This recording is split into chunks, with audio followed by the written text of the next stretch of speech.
Every season of Survivor is a story. There are main characters, sidekicks, comic reliefs, and villains. A good season of Survivor tells a compelling story that has you rooting for someone and against someone else. You will want to watch episode after episode to see what happens next until it all finishes with a hopefully satisfying conclusion. Each story that we look at together will go through one character's journey from beginning to end, from the time that they are introduced until they inevitably get their torch snuffed or win the game. We will look at every character moment and strategic move to determine whether they were a hero or a villain and whether they were a good or bad strategist. And with that, welcome to Once Upon an Island.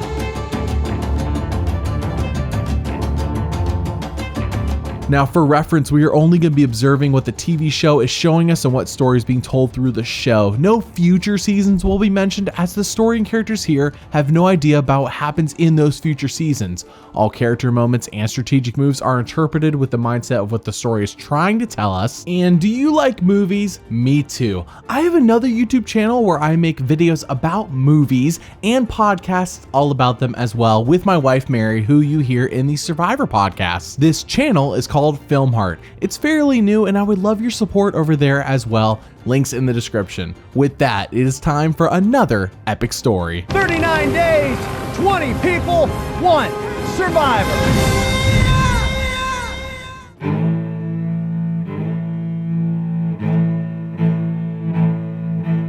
Parvati Shallow, a 23-year-old boxer from West Hollywood, California, was a castaway on Survivor's 13th season, Survivor Cook Islands. And right away, the show starts off with a bang that is very reminiscent of season 1, where we see all 20 castaways grabbing supplies and jumping off the ship. No opening talk from Jeff about the twist of the season or asking castaways about how they feel about being on the show. It is game on right from the start. And this is only amplified by Jeff saying Exile Island is back, the Super Immunity Idol is back, and we decided to divide our 20 contestants into 4 tribes by race. It's a big twist that certainly garners a variety of reactions from different players, including Parvati. They have been divided into 4 very unique tribes: Asian American, Caucasian, Latino, and African American. When I saw the tribes were split right along racial lines was, oh God, this is gonna be hard. Just because I feel like as a people that have the same ethnicity, maybe we'll kind of clash on things. I could care less about divisions by ethnicity. When it comes to surviving, it's a human effort. I honestly was stunned. I mean, this is crazy. I mean, on one hand, I think it's a great opportunity because I think it's wonderful that there's more minorities. At the same time, I'm a little bit worried that it might play out to caricatures and stereotypes. Different ethnic groups. I mean, is that kosher? I don't know. Now, Parvati Shallow is on the Caucasian tribe Rarotonga, aka Raro, and upon arriving on the beach, Jessica, aka Flicka, gives everyone on the tribe a label, such as Penner being a family man and Parvati being the sorority girl. Right away, she says, "Hello everyone, I'm Parvati. Let's celebrate our success of arriving here with a coconut toast." Y'all kicked ass today. Yeah, can we just say that for 1 second? I think we should have a coconut and toast to our victory. Let's do that. Hey, cheers. How cool is this? To the whiteys. The whiteys. I was going to say Rarotonga, but I'm... Now, during the marooning, Penner got a chicken for their tribe that he accidentally stole from the Puka tribe. And while he and Flicka talk, they have the chickens underneath this box crate thing. And earlier they said, "Hey guys, let's make sure the chickens stay in here." Flicka makes a big mistake. Never seen that flick. No!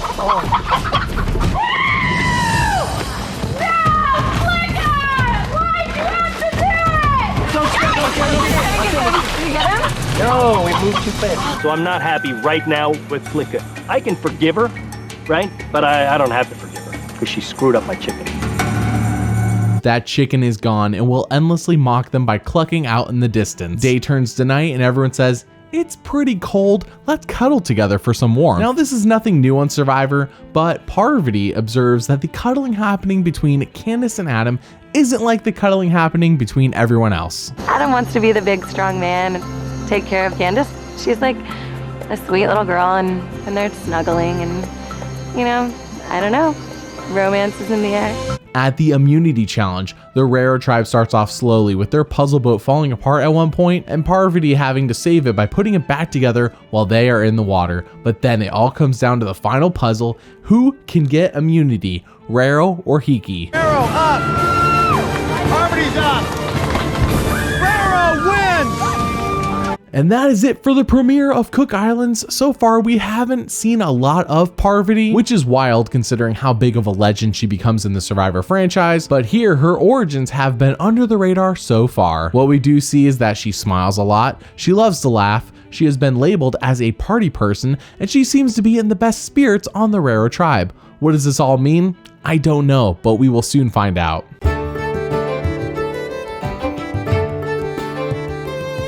Episode 2 begins, and upon Penner arriving back to Raro from Exile Island, he learns that they haven't done anything while he's gone with the shelter. He says, "Can you all help me make the shelter better?" And basically Adam, Parvati, and Candace say, "That sounds like too much work with no reward. Why would we want the shelter to not be on the ground? That's just a lot of work." So only Flicka helps out Penner. Then at the immunity challenge, Raro goes on to win immunity again, and with that, Yule gets sent to Exile Island this time. While Parvati has no idea what happens on Exile Island, what happens next is important to her story and everyone else's. Hey, this might be it. Oh, mama. Oh. Wow, it's a compass. You have just discovered something of great value. This immunity idol will keep you safe from being voted off the tribal council once only. The last time you can use any hidden immunity idol is when there are 4 survivors remaining in the game. Wow, in only episode 2, Yule has the super immunity idol, beating Terry, who found it in episode 4 of season 12. Anyways, another storyline takes place this episode that has nothing to do with anyone, but it is far too funny to not show the romance of Billy and Candace. I feel really bad for you guys. We love you. I love you. I'm playing the game. That's what I came here to do. My prize isn't even the $1 million. My prize was that I fell in love in this game. Love at first sight. Her name is Candace. And in between... Candace from Raro tribe. Yeah, after the last challenge, we sort of mouthed the words "I love you" to one another, and so that was my prize, and my prize was her. I've never heard anything that surprised me more than what you just said. I think it's just, love at first sight. I think it's just a rapport thing. So you're absolutely sincere right now. I'm dead serious. Is that important? Not really. Is it funny? Yes. Episode 3 has Jeff saying, "Everyone drop your buffs," and through an overly long process to switch things up, the 4 tribes go down to 2 and Parvati stays on Raro with Adam, Brad, Stephanie, JP, Nate, Christina, Rebecca, and Jenny. They look stacked with all the clearly built men minus Yule. This tribe swap makes Parvati happy. We're back to America. We're a melting pot. I love it. Everyone's all mixed back together, and I just think it's great. Now, upon arriving back on the Raro beach, Parvati says, "Hello there, boys." She loves that their tribe has all the buff men on it, and she says she will definitely be flirting with each of them to get her way. Seems like we got all the really big buff guys. I'm absolutely gonna flirt with them. Get them on my good side. It's what I do best. I'm a little baby monkey. Yeah, your baby monkey. I already had Adam from the beginning. I was drawn to Nate in the first place just because he's so outgoing and funny and kind of charming. So I decided to work him just for starters. Your pants are falling off, Nate. Barbie, you were on top of it. I'm gonna lure him into my web and trap him there and suck his blood. So far, we have learned that Parvati kind of has one trick up her sleeve, and while it isn't refined, her ability to get the men to fall for her so easily seems to be working with Adam and Nate. When Nate catches an octopus later on, she lays it on thick with some flirting that has him going, "Oh yeah, I can eat this whole octopus," only because Parvati says, "Hey, can you eat that whole octopus?" It's a little sexual. But anyways, Raro goes on to win immunity, and in episode 4, Parvati is annoyed that while her and the other women are working on the shelter, the men are relaxing. It was kind of annoying that the guys are just sitting and just laying there and drinking all the coconuts they could drink, and the girls were, working on improving our shelter. They're starting to rule the roost a little bit. I think they're getting very comfortable with their position in this tribe because they know that we need them. They're strong. JP is very demanding, and I think he does it in a very sly way where if you're not very observant, you wouldn't even realize that he's being controlling. But just the way he was sitting in camp today, like all sprawled out with his back against the like recliner on the throne, and everyone's just like waiting on him. He's very demanding. He's like, oh, hand me that machete. Oh, hand me this bowl, you know, serve me. I'm like, no, that just doesn't fly with me at all. We have seen this a few times now about how Parv is great at observing the men's behavior and what their weaknesses are.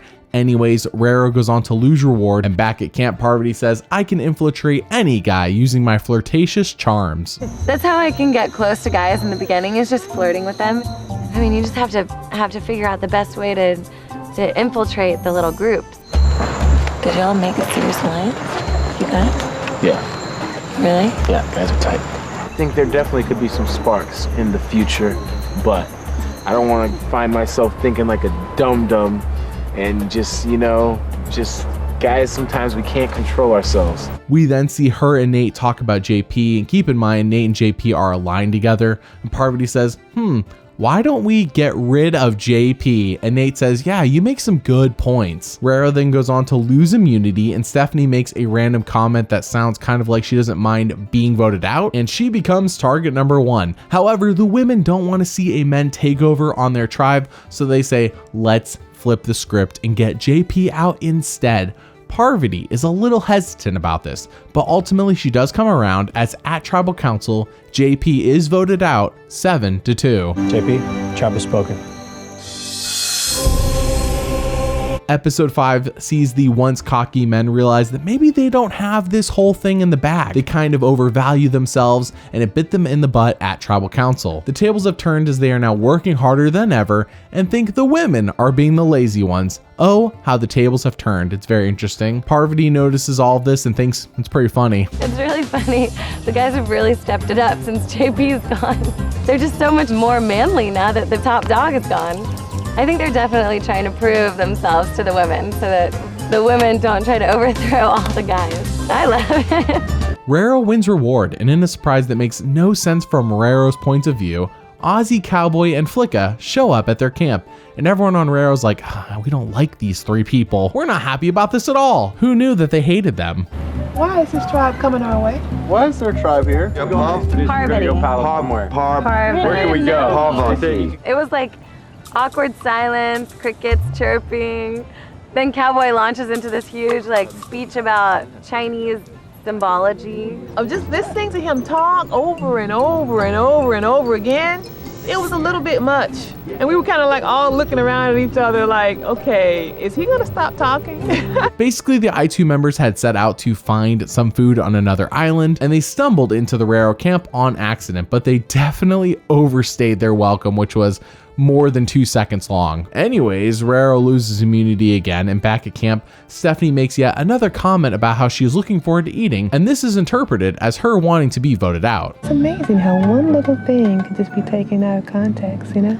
Everyone's trying to watch their own back right now. If you slip up and say something, they're gonna use that and they're gonna extort it and use it to their advantage. A great point by Parvati, and it is true. If you're someone people want out, they will look for any opening you give them to do just that. It doesn't matter how small the comment. At Tribal Council, Christina becomes the target of unhappiness by the tribe, except Parvati, when she is called controlling and overbearing, but Stephanie is still voted out 7-1. Stephanie, tribe has spoken. Episode 6 begins, and it's time for reward and immunity. So at the challenge, Jeff says, change of plans. There's still a reward challenge, but no immunity. Both tribes are going to Tribal Council no matter what. Now, we haven't seen this twist in a few seasons. However, Rero loses reward, but back at the I2 camp, Cowboy foolishly thinks that Penner has the idol and says, Yule, I have developed this brilliant plan on how to flush it out. I had this dream. These people were coming into this village, and they were kidnapping people, and they had this robe, and they just wrap around them, and they fly real quick and become invisible to others. And so I couldn't defeat them. I had this dream. I was dealing with all these supernatural people and with supernatural power. And there's a shaman lady, like this old lady, and she had all kinds of credit card applications. And she asked me if I have an American Express card or Visa, all this stuff. I'm looking at it, and I said, what do I need it for? She said, well, you need 3 of that and 3 of that. And I thought, 3 and 3. That's how you can defeat the immunity idol. You can flush it out. And I woke up and I go, whoa, plan voodoo. I think the plan's ingenious. I know that neither Jonathan or Candace have the hidden immunity idol because I have it. It's insane, but the logic holds up, and I show it here because this is the first time anyone in the history of the show presents the idea of splitting a vote, and they call it Plan Voodoo. Parvati is basically a non-factor for the first time all season, as this episode really doesn't show her at all, because pretty much everyone else is causing more drama than her, and also we have 2 tribal councils. So at tribal council, Christina is voted out in a 4-2 vote. Christina, tribe has spoken. It's time for you to go. Episode 7 is a recap episode that has no bearing on the story being told so far, and in episode 8, Rero loses reward, and so far they've lost 5 of 7 challenges since the swap. So much for these buff men making them an unstoppable force, as Ozzy on the I2 tribe, who is not buff, has been the biggest game changer in these challenges. Being so badly blown out and frustrated by the lack of wins, the tribe starts looking for someone, anyone, to blame for this, and this ends up falling on Brad, as he elected to do the puzzle portion of the last challenge, and he really needed to do the swimming. Parvati is over him. I want to punch him in the mouth. I'm so angry right now. I'm like, that was miserable today. She is a boxer after all, so maybe this is just how she solves some of her life's problems.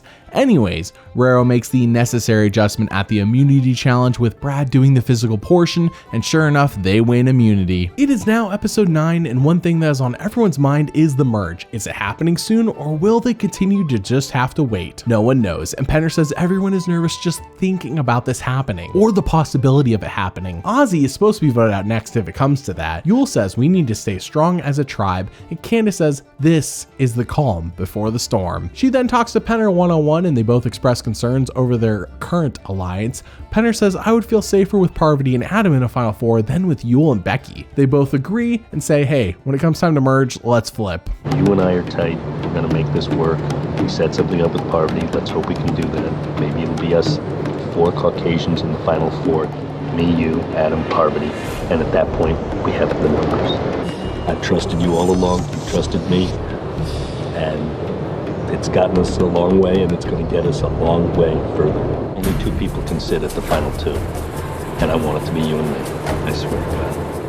That is great news for Parvati and Adam, as that gives them an option going into the expected merge. At the Rero Beach, everyone says if we merge today, then it will be a 6-6 tie and we have a fighting chance. Brad says, yep, this merge is actually going to be every man for himself, and everyone is like, to heck? Is Brad going to flip on us? At the reward challenge, Jeff drops a bomb on everyone saying, hey, you got 10 seconds. If you want to switch tribes, now is your chance to do so. I'm offering each of you the opportunity to mutiny and join the other tribe. 2, Candace. Jonathan mutinies at the last second. That is it. Wow, that was a twist. Not only do we still not have a merge this late in the game, but Penner and Candace rejoin Rero, which largely consists of people that they don't know. But now Rero is up 8-4 over I2. Great for Parvati to have these players come for her and Adam, and also great that it keeps all eyes off of her going into tribal councils in the future. Rero goes on to lose reward, and yet again, predictably, I2 is mad at the flippers. You need for 4 people to die, man. There's for 4 people to die. Oh. Back at camp, Penner says, I flipped to your tribe to stay loyal to Candace, and he knows this was a crazy move, but he thought it was in their best interest. During this talk, we see Parvati yawning, and it seems like the general vibe is that everyone hates that Penner came over, which I am unsure why this is, given he is such an easy target to pick off at the next tribal council, considering earlier they were just worried about a 6-6 tie going into the merge. Hey, Penner's giving you a way out of that. Anyways, Penner talks to Adam and says, the real reason I came over was to be in a Final Four with you and Parvati, and that turns Adam's attitude around real quick. Then at the immunity challenge, Yul hacks it by figuring out a way to win without following Survivor's intended design, but he doesn't cheat, and the lead Rero gets is blown real fast, and Parvati cannot believe this. Bounty! I2 wins immunity! Are you kidding me? Son of a... Back at camp, Parvati talks to Candace and asks how tight her and Penner really are, and Candace basically throws him under the bus and says, we aren't, and I have never trusted him, really helping paint the picture that Penner is a villain. But at tribal council, it is assumed that Candace and Penner can never flip back to the I2-4, so Brad is instead voted out 7-1 for fear of him flipping. Brad, the tribe has spoken. Episode 10 sees Adam and Candace kissing in the shelter, and it's pretty clear they're lusting hard. But then we see them talking about who they do not trust, namely Jenny. And we then cut to Jenny, who asks, what the heck are they talking about over there? Everyone knows that you and I are pretty close. And Jenny is the only issue with that. I want to know what they're talking about. How they want to make babies and have a house with a white picket fence. They're like the all-American couple. Yeah, I know. Raro then goes on to lose yet another challenge, and this is bad. Penner observes that there is a lot of slacking on this tribe, and if you've been paying attention, Parvati is pretty much never working aside from that one time she complains about the men slacking off. We pretty much always see her slacking. Raro then loses yet another immunity challenge, and this time Jeff hands them a bottle with a note inside and says, don't open this till tribal. Everyone assumes this is the note that is going to say, it's merge time. And Parvati and Nate then talk, and Nate says, no matter what, I will not turn my back on this tribe in favor of Penner and Candace, even though last tribal we just voted out Brad instead of one of them, but now I'm super serious about not turning my back. But the target is put on Rebecca's back, as she is consistently dragging the tribe down at challenges, and Penner has caught 22 fish in 2 days, making him valuable. So at tribal council, Rebecca is eliminated 6-1. Rebecca, tribe has spoken. It's time for you to go. Plot twist time. Jeff gave them a bottle when they lost immunity, and now they have to open it and read the note inside. I'm going to paraphrase here what the note says, but basically it says, LOL, you all suck, so now you're going to be forced out to vote someone else right now, and you don't have a choice. Parvati says, wow, this blows. First vote, Jonathan. Jenny. Jonathan. Jenny. The 11th person voted out of the Cook Islands and the 3rd member of our jury. Jenny, tribe has spoken. It's time for you to go. Raro is now down to 5 people after their commanding lead they had post-mutiny. On the plus side, the 4 that Penner wants at the end are still in the game, which includes Parvati. At camp, Adam and the rest joke about making Penner do all the work, except this isn't really a joke. They really are putting the load on him, and Penner says these people are slackers. The least we could do if he comes back with 25 fish to start a fire, or if we could just have him come back and start the fire. Where's the water? Nobody got water? I'll go here right now. Yeah, let's go. I got it. Get a fire going to get water boiling. We gotta hit it right now. Let's get some firewood going here. I really got so close to just bawling them out. And I almost said, either I have to be your father or your boss. Is that how you need to be treated to do anything in an organization? Because I'm not gonna lose because you kids can't get your asses out of bed. At the challenge, Jeff says, it's time, drop your buffs, we are merging. Which is perfect timing as Raro is up 5-4 over I2 with 4 original Raro members intact. They then have a nice feast on a yacht to celebrate. We see Parvati connecting well with others, while Penner goes on and old man yells at the sky rant about how these kids are unworthy. The Raro kids, all they wanted to do was get faded, which is not what we used to call it. How you doing, brother? These kids are vomiting. They're eating and drinking so much. Is that how you compete in a competition? I'm here to win $1 million. $1 million. That's a 1 with 6 zeros on the other end of it, okay? They're psychos. I mean, I don't understand it. Back at the merch camp right away, what do you know? Parvati is lounging around in the shelter. What else is new? Plus, she is flirting with Adam, which is Candace's man, who seems to just be a player, honestly. I say honestly, but really, he's the one being dishonest. We then see Parvati and Candace talk about who should be voted out first. They consider that Ozzy might be a good one to go, since it seems like he'll be so strong in the individual challenges, but Parvati recognizes that Yule is really the one running the show over on I2, and if he's gone, then they'll fall apart. Yule has to go before Becky and Sandra. He's really intelligent and he's a good competitor. Yeah. Yule is the choice because he's brilliant. He's like Mr. Harvard, Yale, Stanford guy. And he's also really, really strong. So we just want to get him out as quickly as possible. Parvati is correct. Yule is the ringleader of I2, and without him, they would fall apart. Then, at the immunity challenge, Penner says this challenge is bollocks. It isn't adjusted to everyone's foot size, and Yule then explains why Penner is correct, and... I think Jonathan has a point, though. What's that? Well, basically, the surface area supporting all of us is about the same, even if your feet are a little bit bigger or not. But, you know, your mass goes up at a faster rate than surface area. It's kind of like why elephants can't run up trees. Just what I was thinking. Clearly. I'm never going to get a date again. Smart equals sexy. Ozzy wins immunity, and back at camp, Penner asks the fellow Raro members what they should do if Yul has the idol. Everyone says Yul can't have the idol, with Parvati even exclaiming he was only on exile for a day, it's impossible. And then Penner says, hang on a second everyone, if I don't have it, and Adam doesn't have it, and Candace doesn't have it, and we're the only people who have been in exile besides Yul, then who has the idol? He's the only other guy who's been to exile.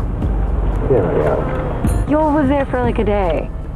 There's no way he has it. I floated this idea to them. I said, what if Yul has the idol? Well, they were like, he doesn't have it. He's got to go. These people aren't thinking.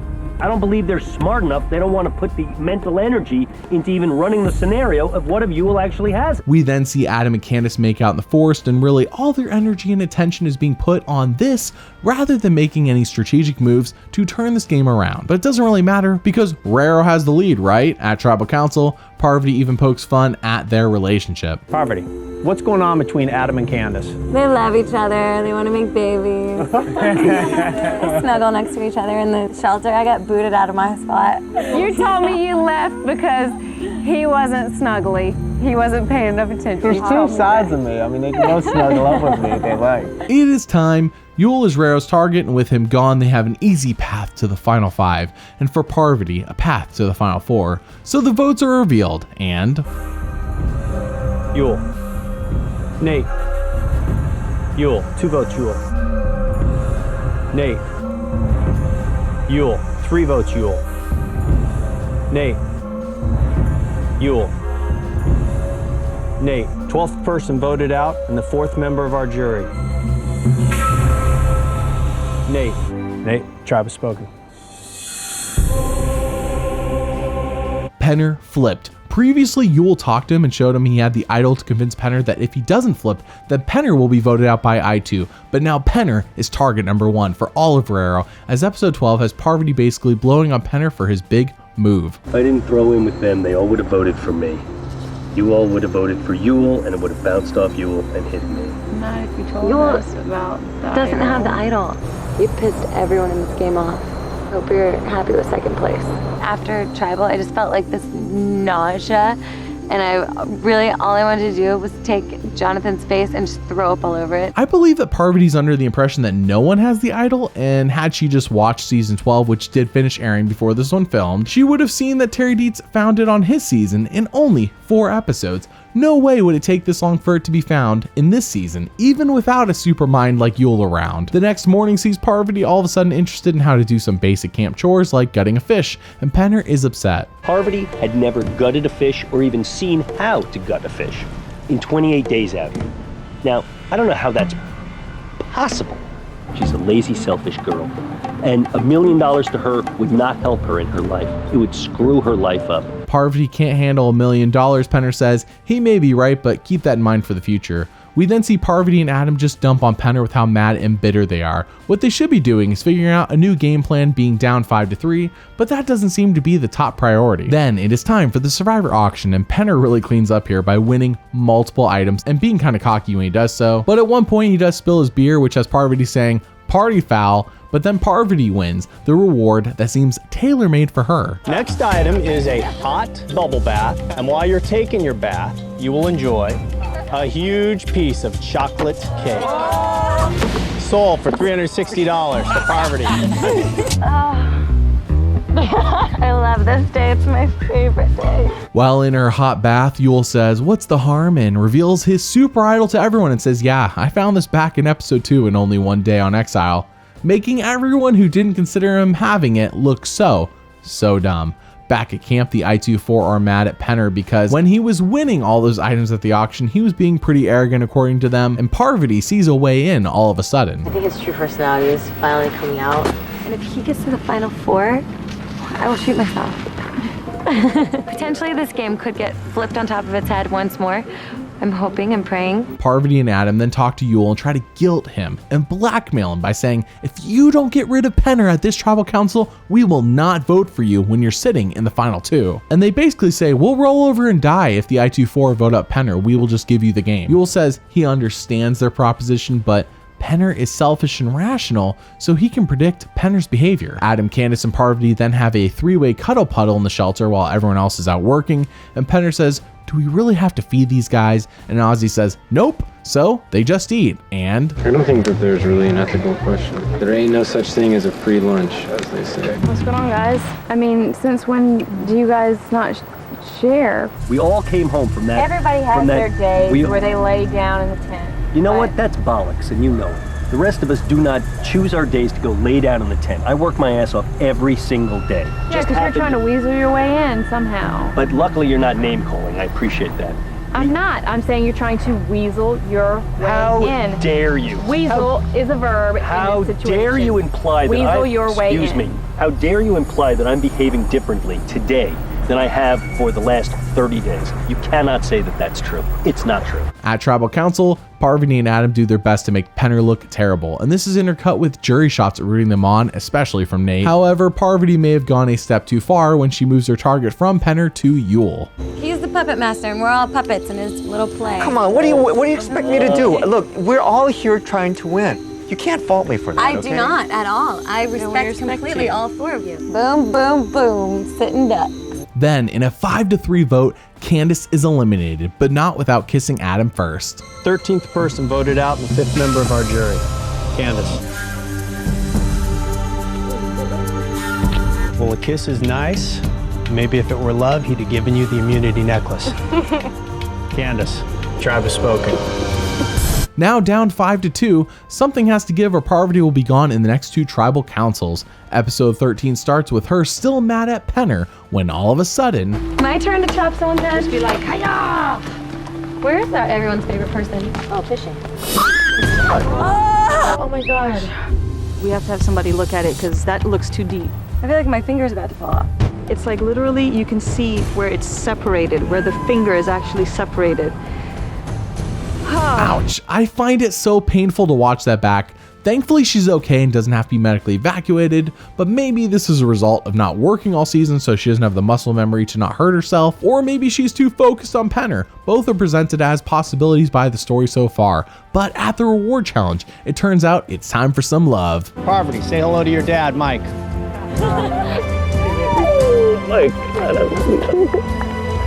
She does end up winning the challenge with her dad, and she elects to send Penner to Exile Island. However, Jeff tasks her dad with picking who is going on reward with them, and he picks Adam and Sundra. Now on that reward, the locals sing and dance, and it's a good time as Parvati gets to bless the local freshwater pool. Too bad they're not in Africa, and she jumps in. They then get to feast, and she says this is her speed. Hot are those biscuits? It was unbelievable. The blanket was just full of fried chicken, meatloaf, biscuits. I mean, I'm a Southern girl. I love chicken and biscuits. Back at camp, Ozzy is so annoyed that Parvati won and says she did it off the back of the food he provides her. It's a little self-righteous, but he makes a point. This storyline of Parvati leeching off of others has persisted all season long, and it won't stop here. This is just another link in the chain. Upon arriving back from reward, we hear how the I2 members are considering hiding the food they caught from Adam and Parvati. That is until a surprise is bestowed. We had extra food.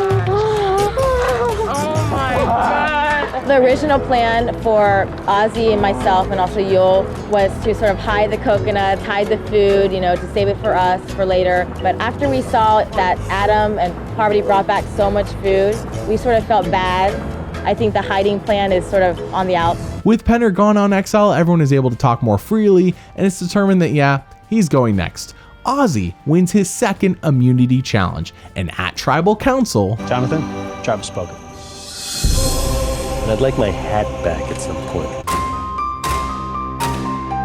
Episode 14 sees a breath of fresh air for Parvati. Penner is finally gone. Keep in mind all he wanted was a final four with her, Adam and Candace, and they rejected him. And now they're being picked off one by one. But hey, she feels good. What is the game plan now though? Our position of power right now is very limited. We're in a weak spot. It's gonna take a lot of smooth talking to try to get them to, open their eyes. I have to put it in a way that it doesn't seem like they're betraying their old tribe. And that's gonna be very difficult because I know that they all are fiercely loyal to each other right now. And me and Adam are on the outside. People are gonna have to start turning on each other. Exactly.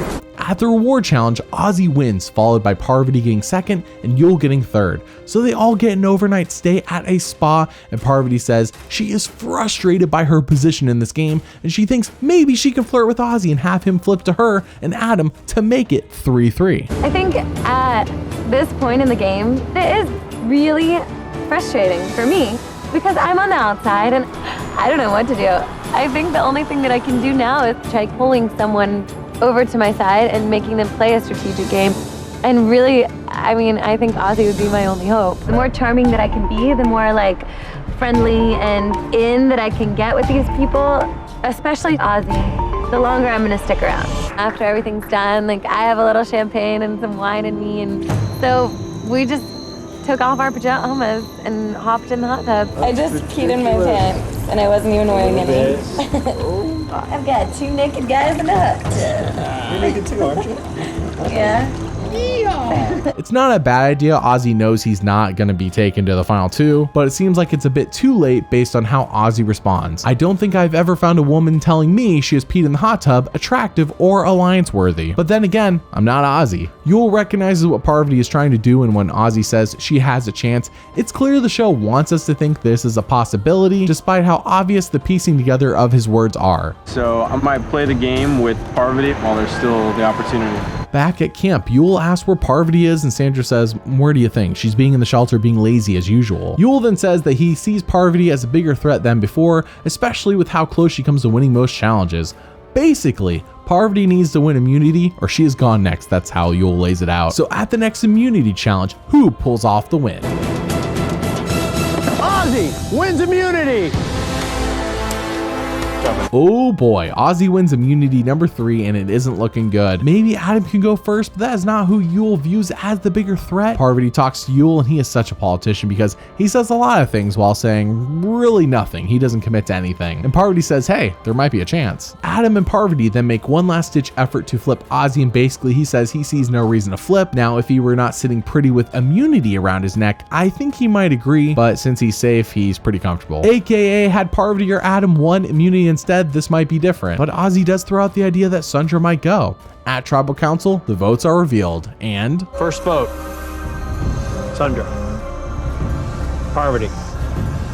Parvati. We're tied. 2 votes Sundra, 2 votes Parvati. Parvati. 15th person voted out, and the 7th member of our jury. Parvati. Parvati, the tribe has spoken. Time for you to go. So let's break this down. How is Parvati Shallow as a character? Party foul. I'm not really sure if she has really watched the show before playing, as evidenced in her complete misreading of Yul potentially having the idol, but her being a flirt certainly makes her stand out in this cast of 20, and that is saying something considering the love triangle of Candace, Billy, and Adam, Ozzy's amazingness and anything physical, Yul's huge brain, and Penner's villainous storyline. If it weren't for Candace, I do think she would have had Adam under her spell like she had Nate, and heck, one line to Billy, whether she knew it or not, would have changed that storyline completely. Who knows? Parvati is here to have fun and be a flirt, and it works whenever she's on screen with that massive smile of hers despite her slackerish ways. Out of 24 character moments shown on the show, 8 were heroic and 16 were villainous, making Parvati Shallow a villain character on Survivor Cook Islands. Now, how is Parvati as a strategist? She by far fits the flirty girl role like no one else in the previous 12 seasons has, and heck, no one else this season does. If you know anything about her return trips to Survivor, don't worry, I won't spoil anything. You see lots of raw potential here in her. It's just very unrefined. She's a big player for the first 5 episodes and then all but disappears until the merge, which is a shame. She integrates into 2 separate rare tribes pretty well, and had she just kept Penner on her side post-merge, she potentially is in the final 4. She did come across as someone who knew what they were doing in general, but lacked the ambition to fully realize their potential, as once Penner flipped, her whole game kind of tanked. She should have been actively working to make something happen, but instead spent 2 episodes directing all her ire on him to the detriment of her own game, and when it came time to make a move, it was way too late and Yul sniffed out what she was doing. Parvati, having reevaluated what she did right and wrong here, combined with actually understanding some good strategies in Survivor, could be a lot better than what we saw here with her raw potential. Out of 37 strategic moments shown on the show, 23 were smart and 14 were dumb, making Parvati Shallow a smart strategist on Survivor Cook Islands. Thanks for watching, and doubly thanks for liking and subscribing. See you all next time.